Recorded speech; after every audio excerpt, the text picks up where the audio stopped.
Good morning student. Test quiz में आपका स्वागत है। आज हमारा लेक्चर है कक्षा 12वीं के लिए फलन। इसके पहले हमने संबंध पर एक दो लेक्चर देखा है। संबंध का मतलब जानते हैं कि किसी भी दो समुच्चय हैं, उनके अवयवों का एक युग्म बनाते हैं, उनके अवयवों के बीच में एक संबंध होता है, उसको संबंध कहा जाता है। तो फलन संबंध ही है, फलन संबंध ही है, लेकिन विशेष कंडीशन में, विशेष शर्तों पर। तो फलन को यदि हम परिभाषित करें तो फलन क्या है? एक समुच्चय के सभी अवयव, एक समुच्चय के सभी अवयव द्वितीय समुच्चय के, संबंध जो था समुच्चय पर ही आधारित था, तो एक समुच्चय के सभी अवयव द्वितीय समुच्चय के अद्वितीय अवयव से संबंधित है, तो उस संबंध को फलन कहा जाता है।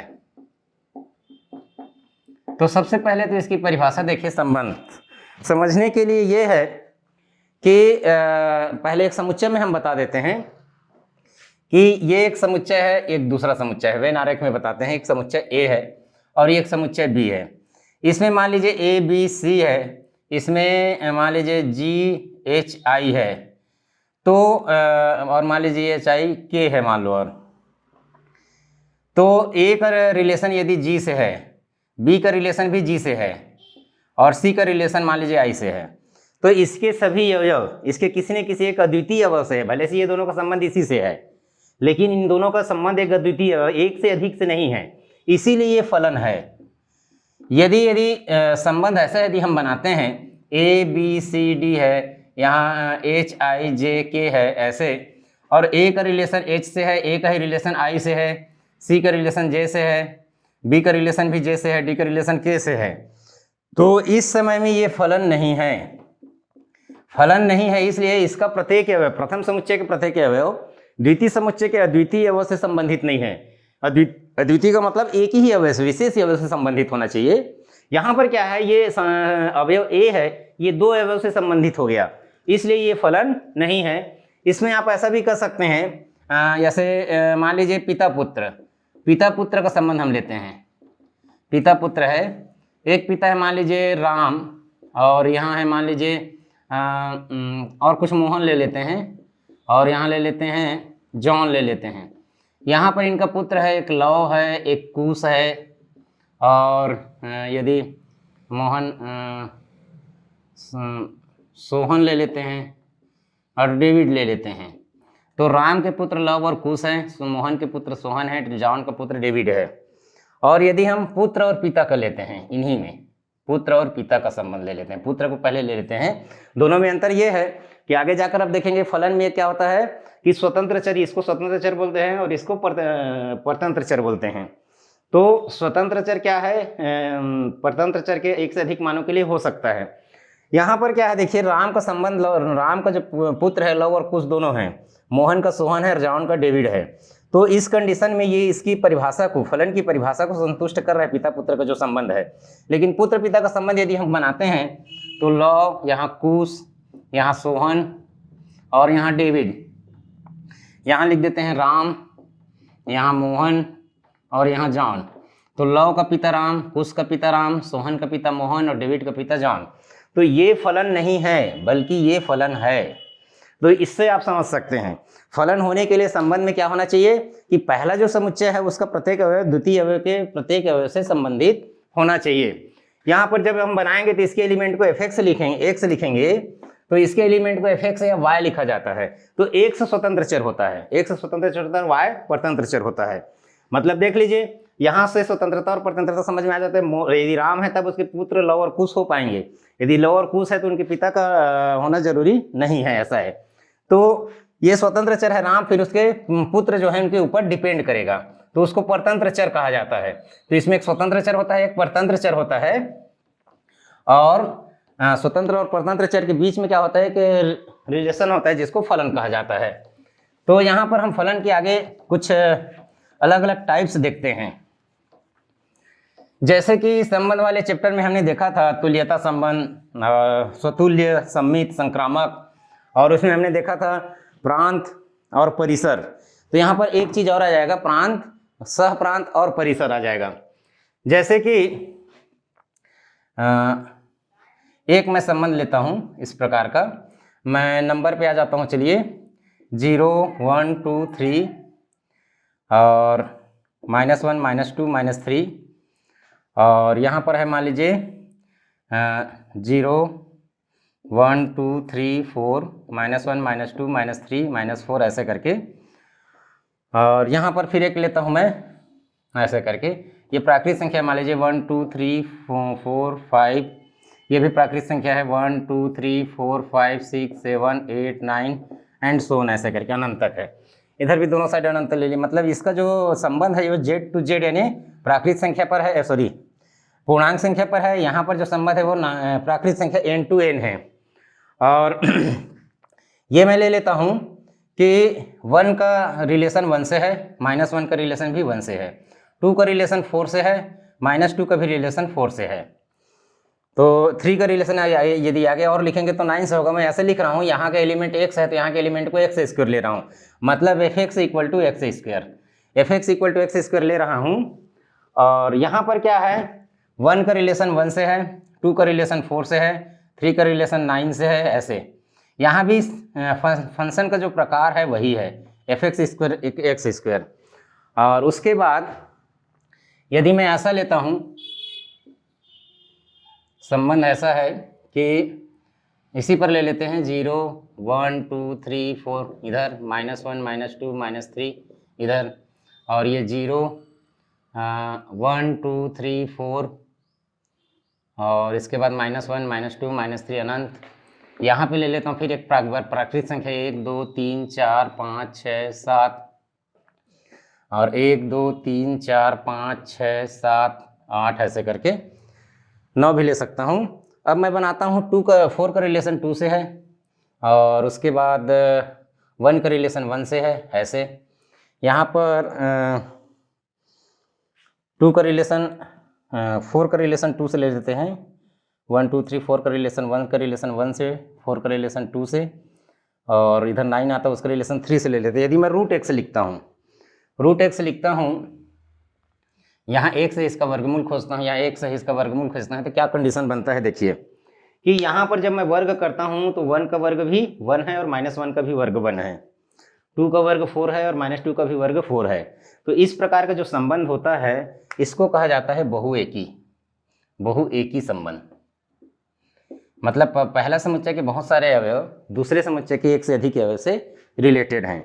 और इसमें क्या होता है, जब प्राकृत संख्या हम ले रहे हैं दोनों को, तो 1 का वर्ग 1 और ऋण 1 तो इसमें है ही नहीं, तो 1 का वर्ग 1, 2 का वर्ग 4, 3 का वर्ग 9, ये x है, x वर्ग, तो इसको एकैकी कहा जाता है, इसको एकैकी कहा जाता है।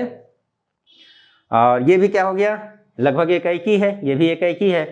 लेकिन सभी में क्या है, सेकंड समुच्चय में कुछ न कुछ अवयव बच गए हैं। अच्छा देखिए, यहाँ पर बहुएकी मैं बोल रहा हूँ, यदि 0 का वर्ग करूँगा तो 0 आएगा, 0 का वर्ग करूँगा 0 आएगा, और इस 3 का वर्ग करूँगा तो इधर 9 आएगा, जो लिखा नहीं हूँ मैं, ऋण 3 का वर्ग करूँगा तो भी 9 आएगा। तो इसके प्रत्येक अवयव इसके किसी न किसी अवयव से संबंधित है, इसलिए ये क्या है, फलन है, इसीलिए फलन है। और इसमें भी यदि मैं निकालना चाहूँ तो 4 का वर्ग करूँगा इधर 16 आएगा, ये भी फलन है। लेकिन इसका क्या होगा कि इसमें कि ये सब अवयव बच गए हैं, इसमें भी ये सब अवयव बच गए हैं, तो इनको कहा जाता है अंतरक्षेपी। दोनों को हम अंतरक्षेपी कहेंगे। अंतरक्षेपी का मतलब है कि सेकंड समुच्चय में कुछ अवयव बच गया है और इसमें कोई भी अवयव नहीं बच रहा है, प्रत्येक अवयव किसी न किसी से रिलेशन बना रहा है, इसीलिए ये क्या है, फलन है दोनों। लेकिन इस केस में यदि हम कहेंगे ये x और √x लेंगे तो 4 का रूट 2 हो गया, 2 और 3 का रूट यहाँ नहीं दिया गया है, 1 का रूट यहाँ पर 1 है, -1 का तो रूट निकलेगा ही नहीं, तो ये फलन ही नहीं है, ये तो फलन ही नहीं है, तो इसका प्रकार भी नहीं बता सकते, ये भी फलन ही नहीं है, ये भी फलन नहीं है। और ये डिपेंड करेगा कि किस संख्या से किस संख्या पर परिभाषित हो रहा है। आगे जाकर हम फलन का जब विभिन्न प्रकार देखेंगे उस समय बताएंगे कि किस प्रकार का फलन कौन सा है। यहाँ पर हमने 4 एग्जाम्पल लिए, उसमें 2 क्या था, फलन था, दोनों क्या था, ये बहुएकी था और ये एकैकी था, दोनों अंतरक्षेपी था, दोनों में सेकंड में कुछ न कुछ एलिमेंट बच गए थे, इसलिए दोनों में कोई भी एलिमेंट यदि नहीं बचेगा तो उसको कहा जाता है आच्छादक। आच्छादक का एग्जाम्पल भी हम देख सकते हैं। जनरली आच्छादक जो फलन होता है वो वास्तविक संख्या में जनरली इस प्रकार जो न्यूमेरिकल जो फलन होते हैं, बहुपदी फलन, ये वास्तविक संख्याओं में परिभाषित होता है। यदि हम ऐसा करके कुछ ABCD में दिखाना चाहें, ABCD में दिखाना चाहें तो यहाँ पर मान लीजिए ABC है, यहाँ ABCD है, तो A का रिलेशन A से है, B का रिलेशन भी C का B से है, D का C से है, तो ये क्या होगा, ये फलन है, इसके प्रत्येक क्या हो गया, एक इमेज है इसीलिए फलन है। और इसमें भी क्या है कि सभी किसी न किसी का इमेज है, तो क्या हुआ, ये जो फलन है वो आच्छादक है, ये आच्छादक फलन है। तो इसमें क्या था कि हमने देखा एकाएकी, एक शब्द यूज किया, एक से एक, बहुएकी, बहुएकी जिसमें एक से अधिक अवयव यहाँ आ रहे थे। उसके बाद था अंतरक्षेपी, एक हमने बताया, अंतरक्षेपी का मतलब है कि फलन होता है लेकिन द्वितीय समुच्चय में कुछ न कुछ अवयव बच जाते हैं, ये अंतरक्षेपी है दोनों। अब द्वितीय समुच्चय में नहीं बचेगा तो उसको आच्छादक कहा जाएगा, आच्छादक, तो आच्छादक ऐसे। तो यहाँ पर क्या है, ये आच्छादक है। लेकिन और एक प्रकार बताएं तो बहुएकी भी है, ये बहुएकी भी, बहुएकी आच्छादक है, ये एक से अधिक रिलेशन हो रहा है और सबके सब इसमें इंगेज है। यदि हम ऐसे ABCD बना दें, ABCD ऐसे बना दें, तो मान लीजिए A का रिलेशन A से है, B का रिलेशन D से है, C का रिलेशन B से है, D का रिलेशन C से है, तो ये क्या हुआ, एक से एक है इसीलिए एकाएकी कहलाएगा, और द्वितीय समुच्चय में कोई भी अवयव नहीं बचा है तो ये आच्छादक कहलाएगा, ये आच्छादक कहलाएगा, एकाएकी आच्छादक। तो यहाँ पर देखिए 4 प्रकार का फलन हो गया, एकाएकी लेकिन अंतरक्षेपी है, बहुएकी है लेकिन अंतरक्षेपी है, और ये है बहुएकी लेकिन आच्छादक इधर नहीं बचा, और ये एकाएकी है और आच्छादक है। ये चारों फलन की परिभाषा में आ जाता है, क्योंकि प्रथम अवयव का प्रत्येक अवयव द्वितीय समुच्चय के किसी न किसी अवयव से रिलेटेड है, इसलिए सभी फलन की परिभाषा में शामिल हैं। तो ये एक प्रकार से हम इनके एक से एक और बहुत से एक और बचने वाला और ना बचने वाला कंडीशन को लगाएं तो हमारे पास 4 फलन बनते हैं। क्या क्या, एकाएकी आच्छादक और एकाएकी अंतरक्षेपी, बहुएकी आच्छादक और बहुएकी अंतरक्षेपी, इस प्रकार 4 फलन बनते हैं। आपके बुक में जनरली जो व्याख्या होगा वो इस फलन का ज़्यादा होगा, इसलिए इस फलन की व्याख्या ज़्यादा करते हैं कि यदि हम उल्टा कर दें सभी समुच्चय को, फलन की परिभाषा के समुच्चय को यदि हम उल्टा कर दें, इसको प्रथम समुच्चय इसकी द्वितीय समुच्चय माने तो ये तो फलन ही नहीं होगा। क्यों? क्योंकि जब इसको पहले मानेंगे तो इसका एक अवयव 4 है जो इसके 2 और ऋण 2 से रिलेटेड है, इसका 1 जो है 1 और -1 से रिलेटेड है, यानी इसके जैसे हो जाएगा वो रूट जैसे। अच्छा, इसके पहले लिखा था उस समुच्चय को। तो जब उल्टा करेंगे, उल्टा करने का मतलब है जब इनवर्स फलन फाइंड करने का कोशिश करेंगे तो बहुएकी अंतरक्षेपी फलन का इनवर्स नहीं निकलेगा। वैसे ही इसका देखेंगे, इसका फलन का उल्टा कर देंगे, इसको प्रथम समुच्चय मानेंगे तो इसमें बहुत सारे अवयव बच जा रहे हैं जिनका कोई इमेज नहीं है, तो ये फलन की परिभाषा में ही नहीं आएगा, ये तो फलन ही नहीं है। क्योंकि फलन होने के लिए प्रथम समुच्चय के प्रत्येक अवयव को द्वितीय समुच्चय के अद्वितीय अवयव से संबंधित होना चाहिए। तो इसको जब उल्टा करके सोचेंगे तो ये तो फलन ही नहीं होगा, क्योंकि इसमें इधर बच जा रहा है। इसके बारे में देखें तो रिलेटेड तो है सबसे, लेकिन इसको उल्टा करेंगे तो इसमें का ए जो है इसके 2 एलिमेंट ए और बी से रिलेटेड हो गया, तो ये क्या हो गया, अद्वितीय फलन से रिलेटेड, अद्वितीय समुच्चय अवयव से संबंधित नहीं है, इसीलिए भी फलन की परिभाषा में नहीं आता है। लेकिन इसको देखा जाए एकाएकी आच्छादक है, उल्टा करेंगे तो भी एकाएकी आच्छादक रहेगा और फलन की परिभाषा को फुलफिल करेगा। तो इसी का प्रतिलोम अस्तित्व में होता है, एग्जिस्ट करता है। तो जनरली किसी क्वेश्चन में इसी को एकाएकी आच्छादक है कि नहीं करके पूछा जाता है। यदि आपको कहा जाएगा कि कोई फलन प्रतिलोम फलन है कि नहीं, तो वास्तव में उसको एकाएकी और आच्छादक ही प्रूव करना है। यदि कहा जाएगा तो उसको वास्तव में एकाएकी और आच्छादक प्रूव करना है, तब उसका प्रतिलोम निकलेगा। अब जैसे क्या है, इसमें कोई भी समुच्चय जो है किस संख्या पर परिभाषित है इसके ऊपर डिपेंड करेगा कि वो एकाएकी है कि आच्छादक है। एकाएकी है कि आच्छादक है, ये उस पर डिपेंड करेगा कि वह किस संख्या रेखा पर या किस संख्या पद्धति पर परिभाषित उसको किया गया है। इसमें देखिए कि कुछ क्वेश्चन जैसे हम बुक से भी ले सकते हैं। अच्छा, इसका भी एक और बताते हैं, प्रांत, सहप्रांत और परिसर, इसके बारे में। उसके बाद फिर उसका हम जो बुक वगैरह में क्वेश्चन आते हैं एकाएकी आच्छादक प्रूव करने का या बताने का, उसको फिर देखेंगे। या बहुत सारे एग्जाम्पल लिख के हम रखे हैं, बहुत सारे एग्जाम्पल लिख करके हम रखे हैं। यहाँ पर हम देखते हैं प्रांत, सहप्रांत और परिसर। प्रांत, सह प्रांत और परिसर वेन आरेख में ही ले लेते हैं। यहाँ मैं प्राकृतिक संख्या का समुच्चय ले लेता हूँ 1 2 3 4 5 6 7 एंड डैश। सेकंड में ले लेता हूँ 1 2 3 4 5 6 7 8 अप टू इन्फिनिटी। मैं फलन जो है इस समुच्चय से इस समुच्चय के लिए इस प्रकार परिभाषित करता हूँ कि f(x) = x + 2 ऐसे। तो x की जगह 1 रखूँगा तो इसके 3 से रिलेटेड हो जाएगा ऐसे करके, 2 रखूँगा तो इसके 4 से रिलेटेड हो जाएगा, 3 रखूँगा तो ये 5 आएगा तो 3 का 5 से रिलेशन हो जाएगा, और 5 का 4 का नहीं लिया मैं, 4 का 6 से रिलेशन, 5 का 7 से रिलेशन, ऐसे आते जाएगा। तो इस प्रकार क्या हुआ कि इस प्रकार फंक्शन को जब मैं परिभाषित किया f(x) = x + 2, तो इसके जो प्रांत हैं, प्रथम समुच्चय के एलिमेंट को प्रांत कहा जाता है। इसके प्रांत पूरा क्या है, प्राकृत संख्या है। और सहप्रांत, सहप्रांत का मतलब होता है द्वितीय समुच्चय को लिखना, प्रांत का मतलब होता है प्रथम समुच्चय को लिखना। और ये फलन है ना, इसका प्रत्येक अवयव से अद्वितीय अवयव से जाकर के संबंधित हो रहा है, इसीलिए क्या है, फलन है।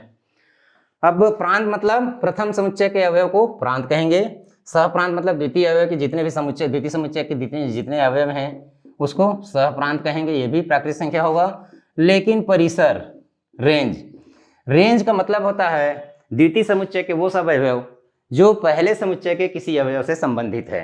तो परिसर में 1 और 2 शामिल नहीं होगा। 2 का यहाँ पर 2 का इमेज 3, 1 का इमेज 3, 2 का इमेज 4 हो जा रहा है, ये 2 और 1 किसी का इमेज नहीं है, तो परिसर में वो शामिल नहीं होगा। 3 4 5 6 अप टू इन्फिनिटी तक जाएगा परिसर। इस प्रकार प्रांत, सहप्रांत और परिसर की परिभाषा होता है।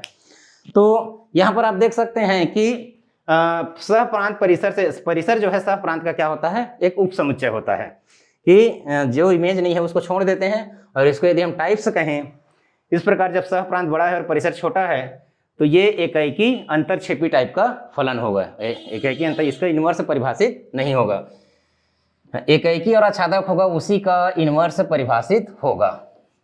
ठीक है, तो आगे हम देखते हैं प्रांत, सहप्रांत और परिसर के बाद कुछ ऐसे एग्जाम्पल हम लेते हैं जिसमें हमको उसका एकाएकी है कि आच्छादक है इसके बारे में जानकारी देंगे। जैसे यहाँ पर बहुत सारे ABCDEFGHI कुछ क्वेश्चन लिखे हुए हैं, और पहला जो क्वेश्चन ए है, एक फलन परिभाषित है natural number two natural number, यानी प्राकृत संख्या से प्राकृत संख्या में। तो इसके इक्वल टू लिखा है f(x) = x²। तो चाहे तो आप दोनों साइड ऐसा वेन आरेख बना लीजिए, एकाएकी है कि आच्छादक है ये जानने के लिए। ये जैसे वेन आरेख बताएंगे तो आपको शब्दों में लिखने की जरूरत नहीं है, n to n लिखा है तो इसको फर्स्ट n बना दिए, इसको सेकंड n बना दिए, और यहाँ पर से यहाँ पर जो f परिभाषित है f(x) = x² लिख दिए। तो 1 2 3 4 5 6 7 and infinity, 1 2 3 4 5 6 7 8 9 10 up to infinity. अब इसको मार्क कर दीजिए, 1 है तो 1 का स्क्वायर करेंगे तो 1 आएगा, तो 1 का रिलेशन 1 से, और 2 है तो 2 का स्क्वायर 4 से, 3 है तो 4 का स्क्वायर 9 से, 4 है तो 4 का स्क्वायर इधर 16 से कहीं आएगा। तो अब ये क्या हुआ, एक से एक ही रिलेशन आ रहा है, एक संख्या का वर्ग एक ही होगा, 2 नहीं हो सकता, 4 का वर्ग 16 ही होगा, 16 से और कोई आगे पीछे नहीं होगा। ठीक है, तो यहाँ पर ये एकाएकी है। उसके बाद इसका जो दूसरा प्रकार है, इसमें कुछ अवयव बच जा रहे हैं जो किसी से भी संबंधित नहीं है, इसीलिए क्या है, ये अंतरक्षेपी है। ये अंतरक्षेपी है, एकाएकी है लेकिन आच्छादक नहीं है। जनरली क्वेश्चन यदि पूछा जाएगा कि एकाएकी आच्छादक है कि नहीं करके बताइए, उसी पर ज्यादा इंटरेस्ट रहता है क्योंकि उसका प्रतिलोम निकलता है। तो ये एकाएकी है लेकिन आच्छादक नहीं है। इसी को यदि हम इसमें ले जाते हैं, बी ऑप्शन है, जब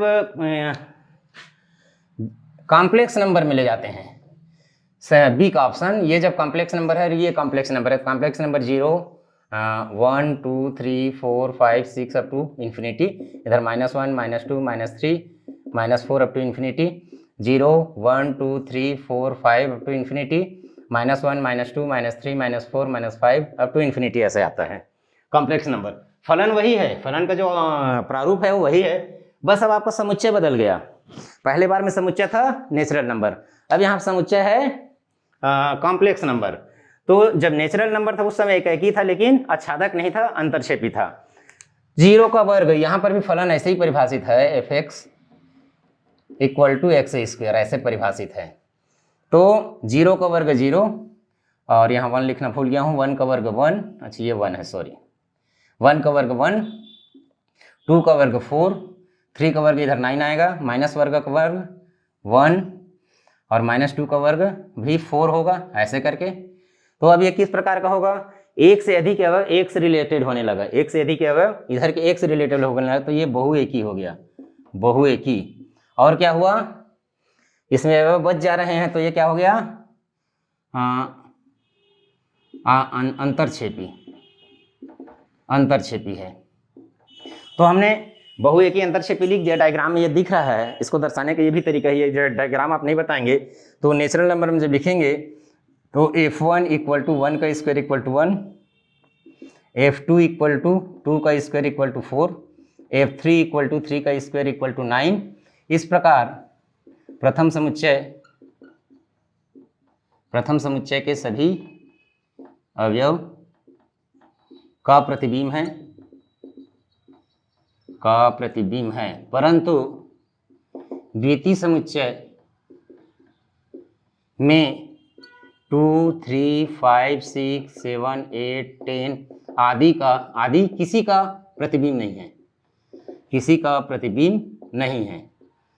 अतः क्या हुआ, सभी के अवयव है, प्रथम समुच्चय के सभी अवयव का प्रतिबिंब है, तो ये यहाँ पर से निर्णय होता है कि एकैकी है और क्या हो गया, अंतरक्षेपी है, ऐसे करके सिद्ध होगा। शब्दों में भी लिख सकते हैं इसको, और ऐसे वेन डायग्राम भी बना सकते हैं। यहाँ पर भी लिखेंगे प्रथम समुच्चय के सभी अवयवों का प्रतिबिंब है, और एक से अधिक अवयव, जैसे 1 - 1 का प्रतिबिंब एक ही है 1, 2 और -2 का प्रतिबिंब 2 है, इसीलिए बहुएकी है। लेकिन इसमें कुछ अवयव बच जा रहे हैं जिनका कोई जो किसी का प्रतिबिंब नहीं है, जैसे 2, 3, 5, -2, -1, -2, -3, -4, ये किसी का प्रतिबिंब नहीं है, इसीलिए आच्छादक नहीं है। ऐसे शब्दों में भी लिख सकते हैं, ऐसे डायग्राम में भी लिख सकते हैं। तो क्या इस फॉर्मेट का यदि मैं रियल नंबर ले लूं, देखिए अभी मैं नेचुरल नंबर लिया, नेचुरल नंबर से हमने क्या, इंटीजर में संख्याओं की नंबरों की संख्या बढ़ गई। यदि मैं परिमेय संख्या जाऊंगा, वास्तविक संख्या जाऊंगा, तो इसमें तो और अनंत आ जाएंगे, क्योंकि दो संख्याओं के बीच में अनंत वास्तविक संख्या होता है, या दो संख्याओं के बीच में अनंत परिमेय संख्या होता है। तो यदि fx = x² लेंगे तो भी ये क्या होगा, आच्छादक तो नहीं होगा फिलहाल, इसलिए कि नेगेटिव नंबर किसी भी संख्या का वर्ग नहीं होता है। यदि fx = x² करके मैंने नेचुरल नंबर का लिया, फिर इंटीजर का लिया, तो उस समय क्या होगा, यदि मैं इसको रियल नंबर और इसको रियल नंबर वास्तविक संख्या ले लेता हूं तो भी नहीं होगा। वास्तविक संख्या जैसे 0 है और 1 लिखता हूं, इधर -1 लिखता हूं, इनके बीच में अनंत वास्तविक संख्याएं हैं। इधर भी 0 लिखता हूं, इधर 1, इधर -1 लिखता हूं, इनके बीच में अनंत वास्तविक संख्याएं हैं। तो 0 का स्क्वायर करेंगे तो 0 आएगा, 0.0001 का स्क्वायर करेंगे तो जरूर रहेगा, 0.002 करेंगे तो भी रहेगा, लेकिन इधर भी रहेगा। -0.001 का करूंगा तो रहेगा, लेकिन ये ऊपर में रहेगा, नीचे में नहीं रहेगा, वर्ग करेंगे। तो इस प्रकार का जो फलन है, वर्ग फलन fx = x², ये किसी भी संख्या पद्धति में लिखें तो ये एकैकी तो होगा और बहुएकी भी हो सकता है, लेकिन कभी भी आच्छादक नहीं होगा। अब देखिए, ये तो हम अभी आपको वेन डायग्राम करके बना रहे हैं, मतलब एग्जाम्पल दे करके बना रहे हैं कि कॉम्प्लेक्स नंबर से रियल नंबर में जाएंगे। कॉम्प्लेक्स नंबर में क्या होता है, एक रियल पार्ट होता है और एक इमेजिनरी पार्ट होता है, और उसका मॉड लेंगे तो रियल नंबर आता है। जैसे a + ib का मॉड करेंगे तो √a² + b²। तो किसी भी संख्या का हम कॉम्प्लेक्स नंबर का मॉड लेंगे तो रियल नंबर ही आएगा, तो रियल नंबर उसका क्या हुआ। लेकिन इसमें भी क्या होगा कि जो भी रियल नंबर आएगा वो रियल नंबर पॉजिटिव रहेगा। तो रियल नंबर के पार्ट में, रियल नंबर का जो नेगेटिव पार्ट है, यदि हम इसको पॉजिटिव कहें तो एक बार इसको आच्छादक कर सकते हैं, लेकिन इसका नेगेटिव पार्ट का कोई इमेज नहीं होगा। तो जो c है, c में जो f है, ये भी क्या होगा, एकैकी तो होगा, एकैकी नहीं कहना चाहिए इसको। देखिए a + ib का मॉड करेंगे तो भी √a² + b², और a - ib का स्क्वायर करेंगे तो भी √a² + b²। तो ये बहुएकी हो गया। c है वो बहुएकी है और अंतरक्षेपी है, ऐसे करके ज्ञात करेंगे। ठीक है, व्याख्या के द्वारा, कैलकुलेशन के द्वारा भी ज्ञात करते हैं आगे करके। आगे जाकर हमको बहुत सारे एग्जाम्पल इसका मिलेगा, अंतरक्षेपी, बहुएकी और आच्छादक वगैरह निकालने का। और नेक्स्ट लेक्चर में देखेंगे जो एकैकी आच्छादक होता है उसका इन्वर्स कैसे निकालते हैं। जैसे डी ऑप्शन को हम देखें, fx = n³ दिया है, तो एन टू एन में है, ये नेचुरल नंबर से नेचुरल नंबर में। तो 1 का त्रिघात 1, 2 का त्रिघात 8, तो 1 और 8 के बीच की संख्या किसी का भी इमेज नहीं हुआ, क्योंकि n मतलब 1 2 3, इधर भी 1 2 3, 1 का इमेज 1, 2 का इमेज 8, 2 का इमेज 8। तो जो इधर का इक्की तो हो गया, ये इक्की हो गया, सबका इमेज निकलेगा। एक्स क्यूब करेंगे तो सबका इमेज निकलेगा। लेकिन सेकंड जो नेचुरल नंबर है, इसमें जो संख्याएं हैं, 1 का इमेज निकलेगा, 8 का इमेज निकलेगा, 3 का क्यूब 27 किसी का इमेज है, और उसी प्रकार 64 किसी का इमेज है। बीच की संख्याएं किसी का इमेज नहीं है, तो ये इक्की है, लेकिन आच्छादक नहीं है बल्कि अंतरछेपी है। ये डी जो है ई है। जेड में जेड करेंगे तो भी ऐसे ही रहेगा, जेड के भी बहुत सारे जो संख्याएं हैं उनका कोई इमेज नहीं निकलेगा। फिर जैसे ये जी में आते हैं, आर टू आर है, ये रियल नंबर से रियल नंबर में है। F X equal to 3 - 4x ऐसा दिया हुआ है, रियल नंबर से रियल नंबर में। ये थोड़ा सा देखते हैं, रियल नंबर जैसे संख्याएं हमारे पास, यदि संख्या पद्धति में जो संख्याओं का समुच्चय है, ये यदि छोटा समुच्चय है जिसको हम काउंट कर सकते हैं, तो उसको काउंट करके बता सकते हैं। अब रियल नंबर से रियल नंबर में और इस फॉर्मेट में है, तो इसके बारे में क्या सोचते हैं कि क्या इक्की है कि बहुएकी है, या फिर अंतरछेपी है कि आच्छादक है। तो जनरली क्या है, रियल नंबर यदि हम कहें, रियल नंबर तो अनंत होते हैं, हम सोच भी नहीं सकते। 0 और 1 के बीच में भी अनंत हैं, 1 और 2 के बीच में अनंत हैं, कितने अनंत हैं, और कुल वास्तविक संख्याएं अनंत हैं। तो किसको खोज कर हम देखें कि उसका इमेज है कि उसका इमेज किसी का इधर वाला रियल नंबर किसी का इमेज है कि नहीं। तो इसका मतलब ये होता है कि यदि कोई इक्की है, यदि कोई इक्की फलन है, तो यदि उनका जैसे ऐसे हम इमेज को बराबर ले लिए, ऐसे ये हम कोशिश कर रहे हैं, इक्की सिद्ध करना चाह रहे हैं, और हम मान लेते हैं कि वो बहुएकी है। बहुएकी है मतलब कि यहाँ पर एक संख्या x1 x2 है जिसका एक ही इमेज y है, और इसमें हम अप्लाई कर देते हैं फलन में। उसको फलन में अप्लाई करने के बाद हम देखेंगे कि यदि उनका इमेज को हम बराबर ले रहे हैं, तो पता चल रहा है वो संख्या भी समान है। मतलब ये संख्या अलग से एग्जिस्ट नहीं कर रहा है, बल्कि ये यहाँ पर जाके टिक गया, मतलब इक्की हो जाएगा। तो इक्की सिद्ध करने का यही तरीका है कि फलन की परिभाषा में प्रथम समुच्चय के 2 अवयव का हम क्या करते हैं, इमेज को बराबर कर देते हैं। माना हमको बोला गया इस क्वेश्चन को, यदि इसमें तो सिर्फ चेक करना है, यदि बोला गया कि सिद्ध कीजिए कि इक्की है, और हम जानने के लिए भी उसको सिद्ध कर रहे हैं कि खोज रहे हैं कि बहुएकी है क्या। तो माना 2 x1 व x2 बिलोंग्स टू R के लिए, यानी वास्तविक संख्या के लिए प्रतिबिंब समान है। मतलब x1 का भी और x2 का भी इमेज, दोनों को हमने fx1 और fx2 को बराबर कर दिया, fx की परिभाषा लगा दिया, 3 - 4x1 = 3 - 4x2, दोनों साइड से 3 3 कट जाएगा, 4x1 = -4x2, दोनों साइड से -4 कट जाएगा, तो x1 = x2। अतः प्रतिबिंब समान लेने पर प्रथम समुच्चय के अवयव समान हैं, अतः फलन इक्की है। तो देखिए, वास्तविक संख्या को तो हम खोज नहीं सकते, जैसे अभी ले रहे थे नेचुरल नंबर में 1 का स्क्वायर 1 आ रहा है, 2 का स्क्वायर 4 आ रहा है, तो 2 और 3 किसी का स्क्वायर नहीं है, तो वो अंतरछेपी हो गया ऐसा करके। या फिर 1 कॉम्प्लेक्स है, उसमें इंटीजर में ले रहे थे, तो 2 का स्क्वायर भी 4 और -2 का भी स्क्वायर 4 करके हमने ट्राई कर लिया, ट्राई करके बता दिया कि ये बहुएकी है। अब ये वास्तविक संख्या में बहुत सारी संख्याएं होने की वजह से ट्राई ना करके ऐसे लॉजिक के द्वारा इसको हम बताएंगे कि ये क्या है, इक्की है, ये इक्की है करके हमने ऐसे लॉजिक के द्वारा बता दिया। अब इसको हमको खोजना है कि आच्छादक है कि नहीं, आच्छादक है कि नहीं, ये खोजने के लिए हमको ये देखना है कि सेकंड समुच्चय का कोई y है, कोई y अवयव है, वो पहले के किसी का इमेज है कि नहीं, वो पहले किसी का इमेज है कि नहीं। तो मान लीजिए पहले कोई समुच्चय है जिसमें x है, जिसका इमेज ये y है। अब हम इस y को निकालेंगे, ये जो y है सेकंड समुच्चय में, ये y पहले समुच्चय किसी x का इमेज है। अब इस x को हम निकालेंगे कि किसका ये इमेज है y। तो fx की परिभाषा लगा देते हैं, fx = हमने लिखा था 3 - 4x, 3 - 4x = y, पक्षांतर कर देते हैं, 3 - y = 4x, या x = 3 - y/4। तो y जो है 3 - y/4 का इमेज है, यानी x बराबर 3 - y/4 आया। अब चूंकि हमारे पास वास्तविक संख्याएं हैं, ऐसा तो कोई प्रतिबंध नहीं है कि वास्तविक संख्याएं फ्रैक्शन में नहीं हो सकता, वास्तविक संख्या ऋणात्मक नहीं हो सकता, हाँ, उसका वर्गमूल नहीं निकलेगा। एक्स स्क्वायर इक्वल टू लिखेंगे तो गलत है, एक्स स्क्वायर लिखेंगे तो गलत है। एक्स स्क्वायर हम एक्स निकालेंगे और देखेंगे कि उसका एक्स का यहाँ पर अस्तित्व है कि नहीं। तो एक्स का अस्तित्व है यहाँ पर y के किसी भी मान के लिए। y का मान 0 रख दो, माइनस में रख दो, प्लस में रख दो, फ्रैक्शन में रख दो, दशमलव में रख दो, किसी में भी रख दो, एक्स का मान निकलेगा। तो प्रत्येक y के लिए यहाँ आगे लिखेंगे प्रत्येक y belongs to R, R मतलब ये सेकंड समुच्चय ले रहे हैं ना, के लिए इसको देयर एग्जिस्ट पढ़ते हैं, वहां अस्तित्व में है x बिलोंग्स टू आर यानी प्रथम समुच्चय में कि fx इक्वल टू y, अतः f आच्छादक है। ऐसे करके इसको सिद्ध किया जाता है यदि संख्या समुच्चय जो है अनंत समुच्चय है, इनफाइनाइट है, जिसको हम काउंट नहीं कर सकते, तो इस प्रकार सिद्ध किया जाएगा। आगे जाकर हम देखेंगे ये सब इसके सीमा और प्रांत, सप्रांत और परिसर निकालने में भी उपयोग होता है। प्रांत, सप्रांत और परिसर निकालने में इस प्रकार का लॉजिक उपयोग होता है।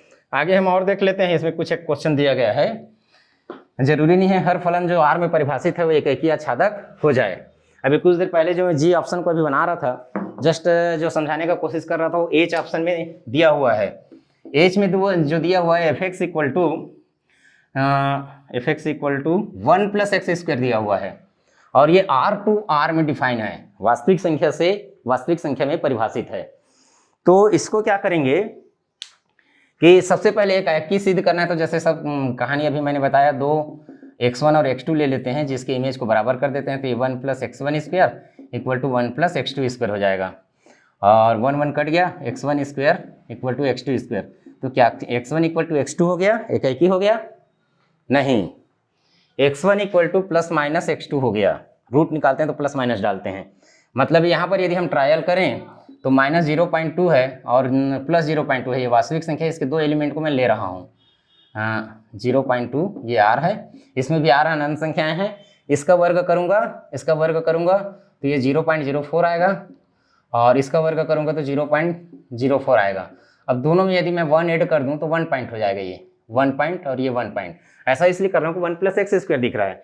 तो यदि आप f 0.2 की वैल्यू निकालेंगे तो 1 प्लस 0.2 का स्क्वायर इक्वल टू 1.04, और f माइनस 0.2 का भी इमेज निकालेंगे, फलन की वैल्यू निकालेंगे तो 1 प्लस माइनस 0.2 का स्क्वायर, तो 0.04 होगा तो 1.04। तो इस प्रकार इसको ऐसे इसमें कंफ्यूज नहीं होना है। अभी इसके पहले वाले एग्जांपल में ही बता रहा था, एक से एक पावर का था, तो एक से के किसी मान के लिए y के सभी मानों के लिए एक से का एग्जिस्टेंस हो रहा था, अस्तित्व हो रहा था, इसीलिए उसको हम बोले थे एक ही है। लेकिन जब यहाँ पर 1 प्लस एक्स स्क्वायर आ गया तो एक ही नहीं है, ये बहु एक ही है। यहाँ पर हमने कैलकुलेशन से भी दिखा दिया कि एक से अधिक यहाँ के एक से अधिक वास्तविक संख्या का इमेज इसका एक ही वास्तविक संख्या है, तो ये क्या हो गया, बहु एक ही हो गया। अब ये आच्छादक है कि अंतरक्षेपी है, इसको जानना है। तो हमने माना एक y ले लेते हैं जो किसी एक एक्स का इमेज है, इधर के एक्स का, तो एक्स एग्जिस्ट करेगा कि नहीं। तो एफ एक्स की जगह 1 प्लस एक्स स्क्वायर लिखेंगे इक्वल टू वाई, और X square equal to Y minus 1, या X equal to plus minus under root Y minus 1। अब क्या y के सभी मानों के लिए x का मान का अस्तित्व है? y के if y is less then 1, यदि y 1 से छोटा है तो x काल्पनिक होगा। y जब 1 से छोटा होगा तो ये ऋणात्मक हो जाएगा, उसका रूट निकलेगा नहीं तो वो काल्पनिक होगा, आई में आएगा। तो क्या वास्तविक संख्या होगा सेकंड वास्तविक संख्या में? नहीं होगा सेकंड वास्तविक संख्या में। मतलब सेकंड वास्तविक संख्या में बहुत सारे ऐसे संख्याएं हैं जो 1 से छोटे हैं, लेकिन उनका वो किसी का इमेज नहीं है, अतः ये जो फलन है ये न तो अंतरक्षेपी है, न तो एकैकी है, न तो आच्छादक है। न तो एकैकी है, ये बहुएकी है, यहाँ पर प्रूफ किए हैं ये, और न आच्छादक है, न ये अंतरक्षेपी है। ऐसे करके ये सिद्ध होता है, न एकैकी है, न आच्छादक है, यदि F X equal to 1 plus X square लिखा हुआ है तो। आगे देखिए अगला क्वेश्चन जो इसी बोर्ड में जो हमको दिख रहा है उस क्वेश्चन के बारे में देखते हैं।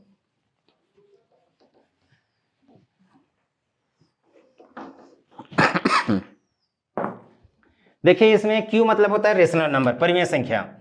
यदि परिमेय संख्या में से i नंबर का क्वेश्चन है, यहाँ पर Q में से 3 को हटा दिया गया है, और उसके बाद Q में परिभाषित किया गया है इसको, माने पहला Q रेशनल नंबर है जो जिसमें 3 नहीं है, और दूसरा रेशनल नंबर है जिसमें पूरा का पूरा क्यू है।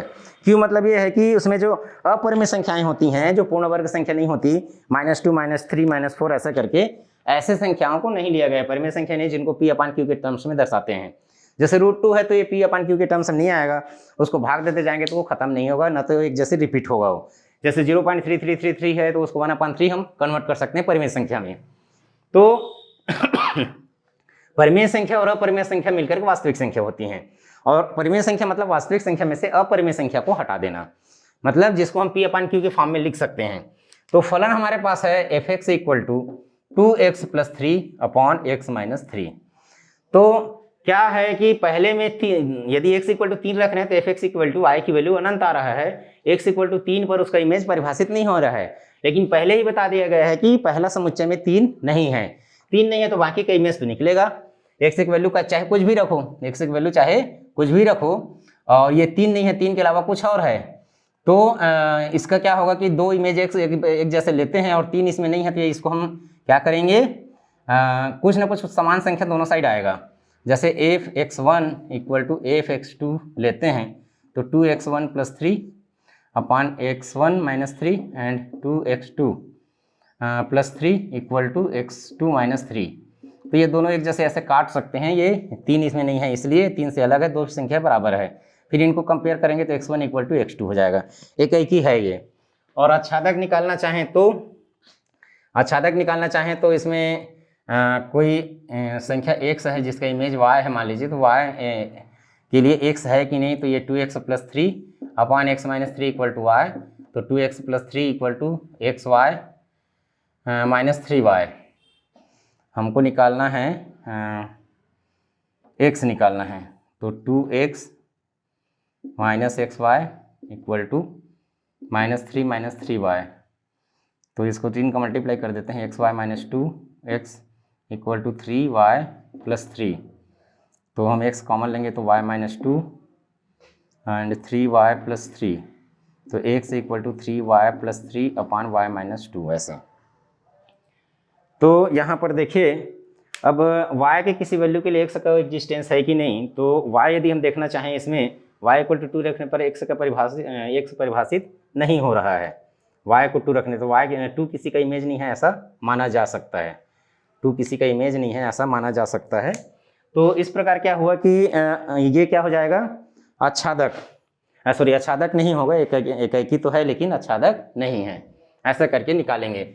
आगे का कुछ क्वेश्चन हम और देखते हैं, लेकिन इसमें जो आपके सिलेबस है उसमें प्रांत सप्रांत कंपटीशन लेवल के लेक्चर में हमने परिसर और प्रांत निकालने के बहुत सारे क्वेश्चन वैसे देखे हैं, और आगे फलनों के संयोजन में भी देख सकते हैं। कुछ और क्वेश्चन देखते हैं जो इससे रिलेटेड है, जैसे कि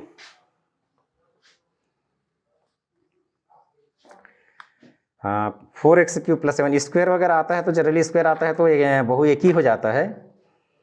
हाँ यहाँ पर है f(x) = एक क्वेश्चन है, f(x) =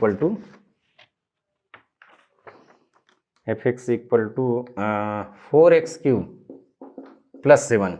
इसको हमको देखना है कि एकाकी है कि आच्छादक, एकाकी आच्छादक के लिए चेक करना है। तो सबसे पहले इसके एकाकी आच्छादक के लिए हम क्वेश्चन का अलग अलग एग्जाम्पल ले रहे हैं। तो x = दो नंबर है x1 उसका इमेज और x2 का इमेज को हम इक्वल कर देते हैं, और ये R2 R में है, ये क्या है R2 R में परिभाषित है। समुच्चय को देखना बहुत जरूरी है ना, समुच्चय यदि मालूम नहीं रहेगा तो हम नहीं बता पाएंगे कि कौन से समुच्चय से कौन से समुच्चय में फलन है या संबंध है। तो इसका हो जाएगा 4x1³ + 7 = 4x2³ + 7, 7 दोनों साइड से कट जाएगा, 4x1³ = 4x2³, 4 4 कट जाएगा तो x1³ = x2³। और चूंकि ये क्यूब है, क्यूब रूट नहीं है, क्यूब रूट रहता तो प्लस माइनस आ गया था, पिछले एग्जाम्पल लिए थे। क्यूब है तो ये धन है तो धन और ऋण है तो ऋण ही रहेगा, तो ये इक्वल है इसीलिए क्या है एकाकी है। अब एकाकी है आच्छादक सिद्ध करने के लिए कोई संख्या एक y लेते हैं जो किसी x का इमेज है और x का अस्तित्व है कि नहीं देखते हैं। तो ये हो जाएगा 4x³ + 7 = y, 4x³ = y - 7 और x³ = y - 7/4, x equal to Y minus 7/4 का क्यूब रूट, यहाँ त्रिघात है तो इधर आएगा तो 1/3 हो जाएगा। तो अब क्या ऐसा कर सकते हैं कि यदि y 7 से कम है तो ऋणात्मक हो जाएगा, तो उसका क्यूब रूट नहीं निकलेगा, तो ये क्या है, आच्छादक नहीं है। ऐसा करके यानी y की वैल्यू जब 7 से छोटा है तो x एग्जिस्ट नहीं कर रहा है, ऐसा कहेंगे क्या? ऐसा नहीं कहेंगे, क्योंकि आप जानते हो माइनस संख्या का क्यूब रूट निकलता है। -1 का क्यूब रूट लेंगे तो -1 आएगा, -8 का क्यूब रूट लेंगे तो -2 आएगा, ऐसे। तो ये अस्तित्व में है, तो ये आच्छादक है। प्रत्येक y के लिए x है, इसीलिए ये आच्छादक फलन है। ये क्या है? आच्छादक फलन है। ये जो फलन f(x = 4x³ + 7 है, ये रियल नंबर से रियल नंबर में यदि हम देखेंगे तो ये क्या है? आच्छादक फलन है। ऐसे ही हम एक्सपोनेंशियल फलन और लॉग फलन को देखते हैं।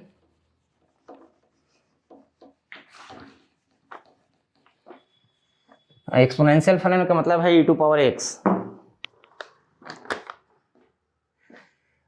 y = e⁻x या f(x = e⁻x है।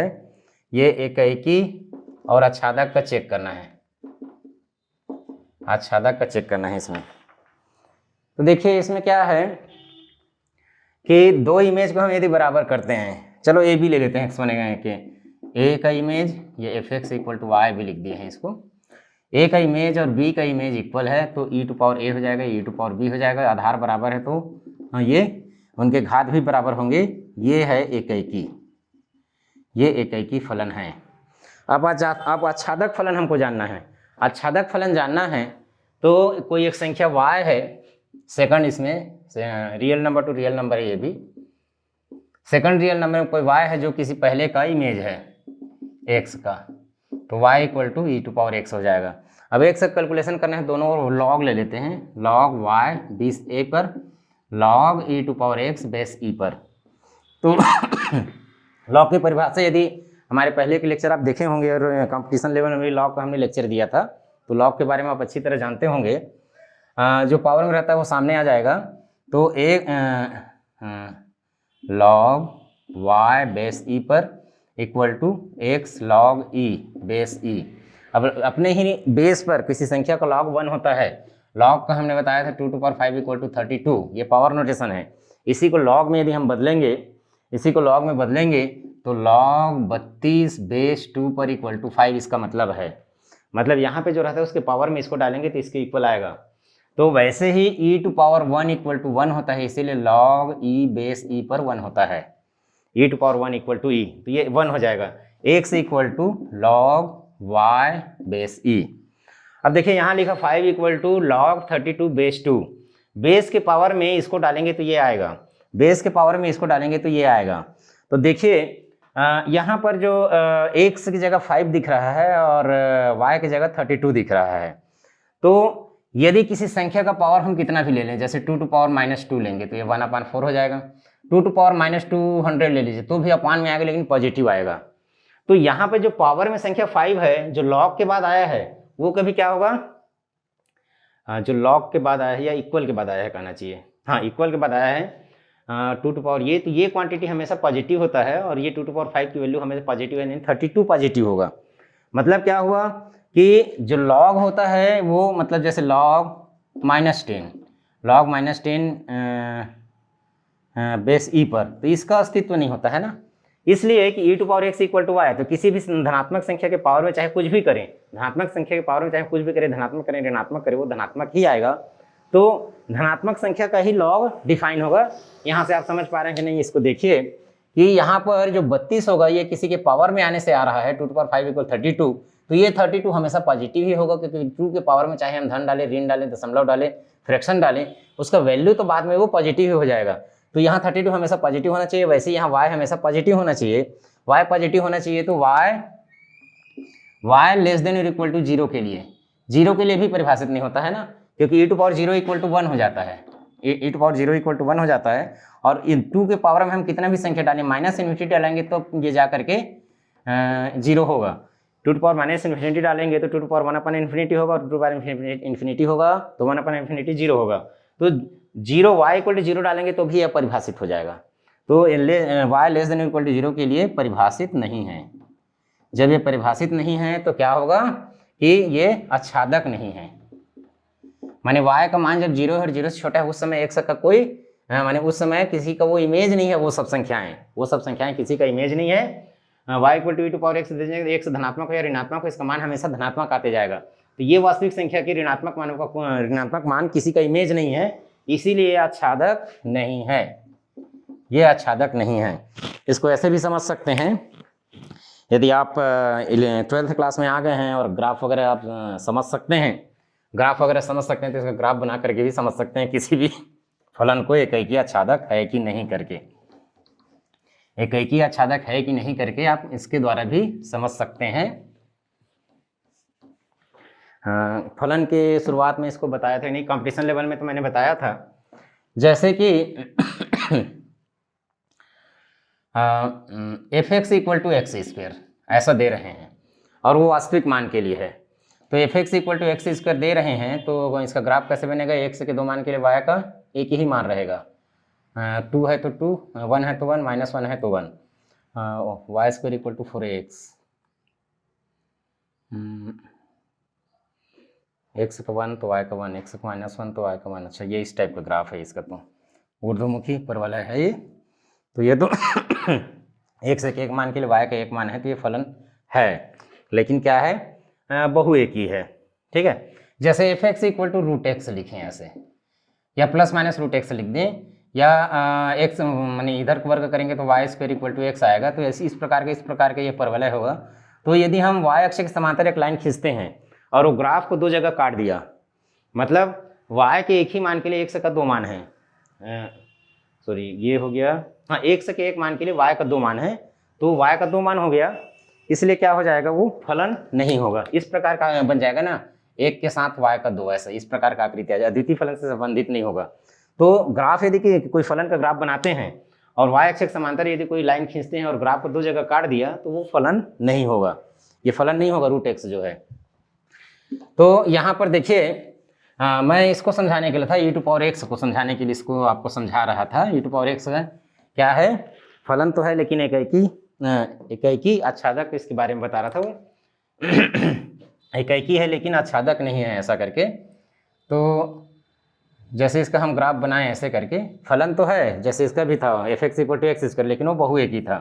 e टू पावर एक्स का ग्राफ कैसे बनेगा, x का मान 0 तो e का मान 1, तो ये 0 1 से जाएगा और x का मान बढ़ेगा तो ये तेजी से ऐसे बढ़ते जाएगा, और फिर x का मान माइनस करेंगे तो एक से छोटा हो जाएगा, ऐसे करके। तो x का मान माइनस है तो y का एग्जिस्ट कर रहा है, लेकिन y का जो इधर ऋणात्मक मान है, y अक्ष के नीचे, उसके संगत x से निकाल पाना संभव नहीं है। ऋणात्मक मान किसी का इमेज नहीं है, इधर के मान सब उसका इमेज है। ये y के जो धनात्मक मान है ऐसे ऊपर के मान है, वो x के किसी x का इमेज है, लेकिन y का जो नीचे का मान है वो किसी का इमेज नहीं है। इसके द्वारा कह सकते हैं कि वो क्या है, अंतरछेपी है। इसी प्रकार log x का देखते हैं, log x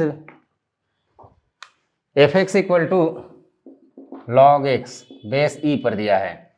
तो ये a और b दो लेते हैं जिनका इमेज इक्वल है, F A equal to F B, तो log a बेस e पर equal to log b base e पर, तो a बराबर b, मतलब ये एकैकी है, सिद्ध हो गया।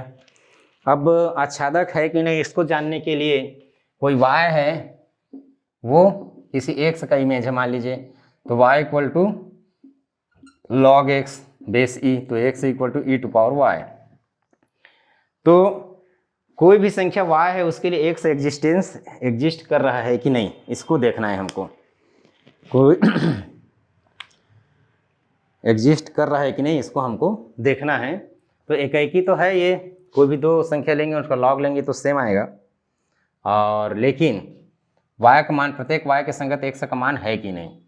तो y का मान हम कुछ भी लेते हैं, और x का मान माने y का जो प्रत्येक एलिमेंट है किसी न किसी x का इमेज है कि नहीं, इसको जानना है हमको।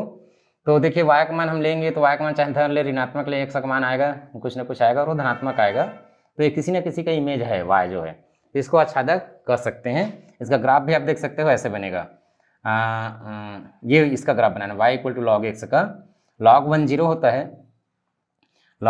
होता है, तो ये 1, x का मान 1 तो y का मान 0, x का मान जैसे बढ़ते बढ़ते जाएगा वैसे log x का मान बढ़ते जाएगा, और x का मान यदि 1 से छोटा होते जाएगा, 1 से छोटा हो जाएगा तो ऐसे करके ये क्या होगा, y की वैल्यू कुछ ना कुछ निकलेगा, y की वैल्यू कुछ ना कुछ निकलेगा, y equal to log x, log x से x का मान ऋणात्मक, तो इकाई तो है, log x जो है इकाई तो है और आच्छादक भी है। इस प्रकार इसमें आगे के एग्जाम्पल देखते हैं। एफ एक्स इक्वल टू, आगे के एग्जाम्पल है cos x है, मान लीजिए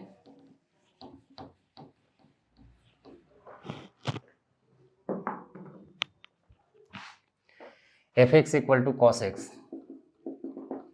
तो इसके बारे में क्या है, x यहाँ पर हम ले रहे हैं तो रेडियन में लेंगे ना, डिग्री में नहीं लेंगे, रेडियन में लेंगे डिस्टेंस के रूप में, क्योंकि रेडियन का हम कैलकुलेशन डिस्टेंस के रूप में कर सकते हैं।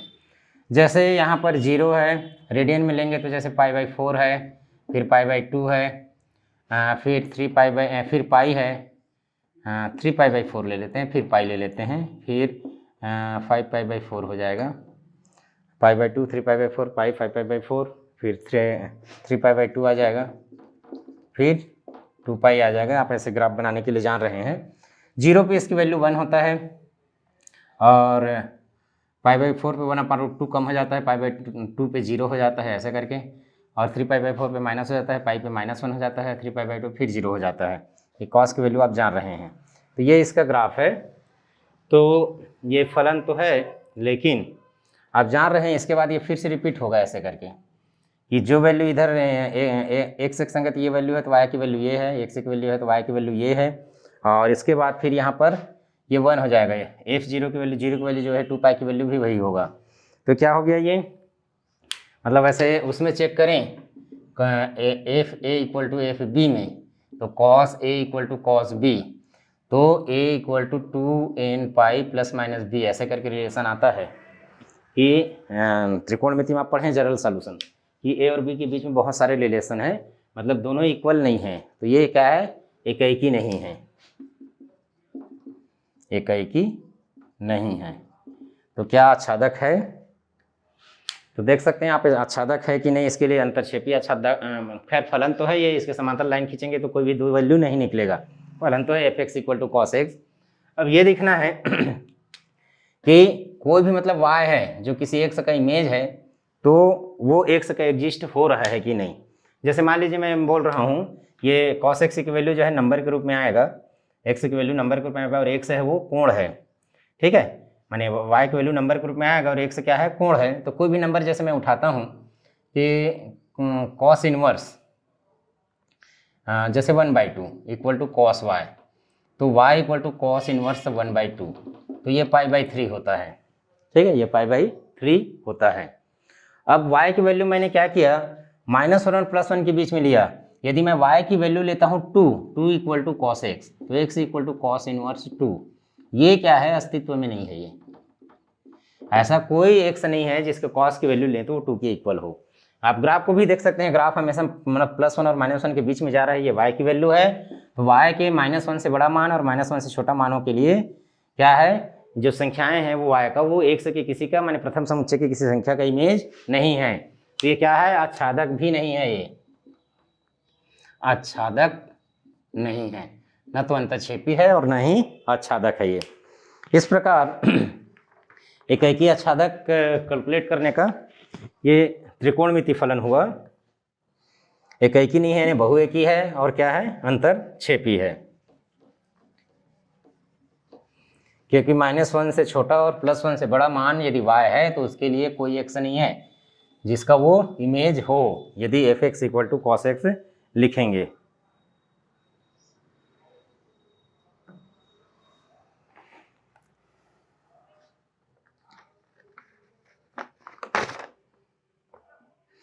देखिए एक समुच्चय दिया जा रहा है, एक समुच्चय है, उसके अवयव है वास्तविक संख्या x बिलोंग्स टू r।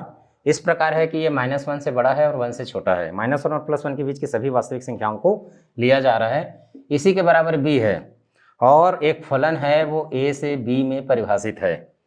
फलन इस प्रकार परिभाषित है कि f(x = x mod of x)। तो एकाएकी आच्छादक फलन है, ये हमको दिखाना है, एकाएकी आच्छादक फलन है करके दिखाना है इसको।